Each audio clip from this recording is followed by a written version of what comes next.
الأميرة صابر، اتفضل. معالي الرئيس، المادة دي مهمة جدا جدا ولازم نتكلم ونتحدث عنها بواقعية شديدة.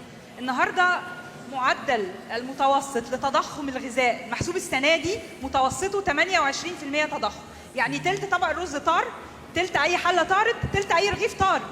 طيب أنا النهاردة لما أجبر، أنا الضمان الاجتماعي أمر مهم جدا جدا، لما أجبر هذه الفئات إنها تروح لأرضى سلة غذائية ممكنة، سلة نشويات شديدة السوء، تأثيرها على الصحة وإنفاقي أنا على الصحة هيبقى رقمه عامل إزاي؟ الحقيقة أنا ما بشوفش الضمان الاجتماعي ولا فلسفته منفصلة تماماً عن فلسفة الإنفاق على الاقتصاد الكلي وشكله عامل إزاي. طيب الحكومة النهاردة لو رفضت هذا التعديل، أنا عايزاها تقول لي هتعمل إيه؟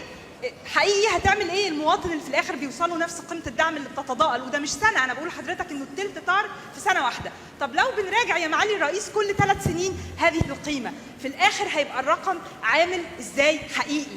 ده رقم واحد. رقم 2، وبرده من نفس فلسفه التعديل اللي لازم حقيقي نبص له، لانه ايا كان الرقم الممنوح هنا هو رقم يجب ان يتسق ويتوازن معاه ويبقى موازي ليه برامج للتخارج الحقيقي من الفقر. انا مهما هديله رقم هنختلف عليه او انا لازم ابص على برنامج فرصه وما يقدمه هذا البرنامج.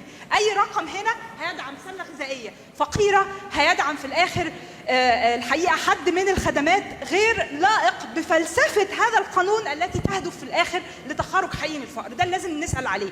انا اتمنى ان القاعه تنتبه انه لا، المراجعه كل 3 سنوات يا رئيس ظالمه وغير عادله ولا تحقق الفلسفه من هذا القانون اطلاقا.